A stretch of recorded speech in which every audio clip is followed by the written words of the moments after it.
All right, we're going to have a candid conversation about what gaslighting looks like in real life. Please understand that gaslighting isn't always intentional. My son and I, we have a healthy relationship, and the other day I called, he and my oldest one were together, and I called and I said, the fireflies are out, the lightning bugs, whichever one you call them.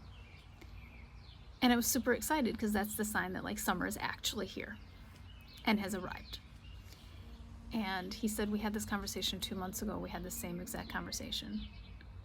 And I was like, nope, we sure didn't. And I just shot him down.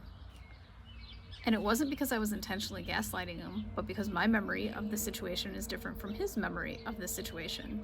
So there are times when you might feel gaslit by somebody, but it's not intentional. I would never intentionally gaslight someone because I know what that feels like and it sucks. So sometimes being gaslit or gaslighting someone is completely unintentional.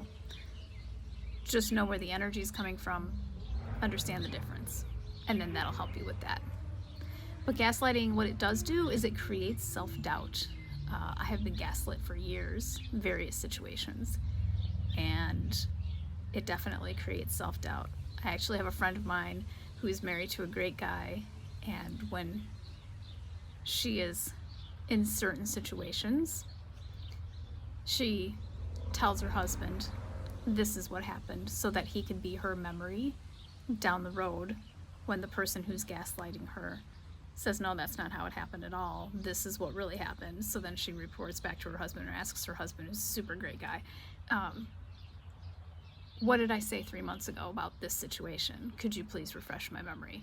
So if you have somebody like that in your life, fantastic. If you don't, then grab the notebook that I have, because I created a notebook specifically for this. I'll drop the link in the comments below.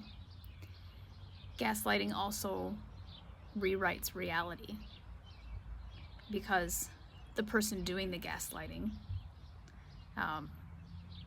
maybe they have a false memory, but they will rewrite your memory of the event that's happened. It's kind of an interesting way to mess with somebody's mind. Anyway, because you're being gaslit, you also stop trusting yourself, because you're like, well, if I can't remember something simple like where I put that one thing in the kitchen, because the person keeps moving it, and you're like, by golly, I know I put that in this drawer, and the person keeps moving it. This is just, we're talking like super basic here, right?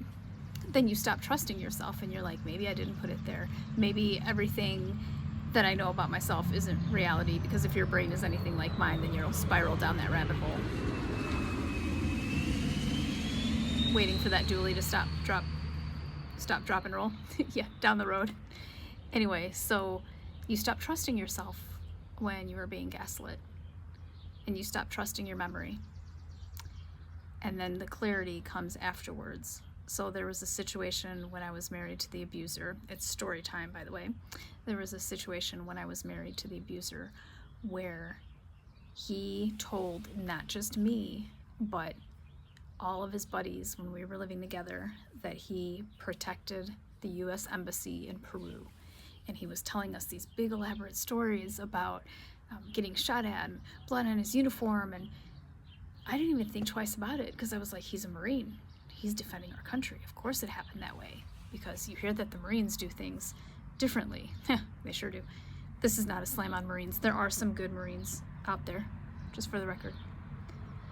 And so I believed him, and his buddies believed him, that he was in Peru defending the U.S. Embassy. And when I confronted him about that after our divorce, I said, hey, what's with this story about you defending the U.S. Embassy in Peru? Like, was that a false story? Was that a lie? To which his response was, you don't have the right to ask me any questions like that anymore. So clearly it was a lie. And come to find out, it was kind of an elaboration of a movie he had seen. But I believed it, and I was super proud of him, because he was defending our country. Back to last week's videos. Smart people stay. If you haven't seen those videos, go ahead and check them out. But that's a side note.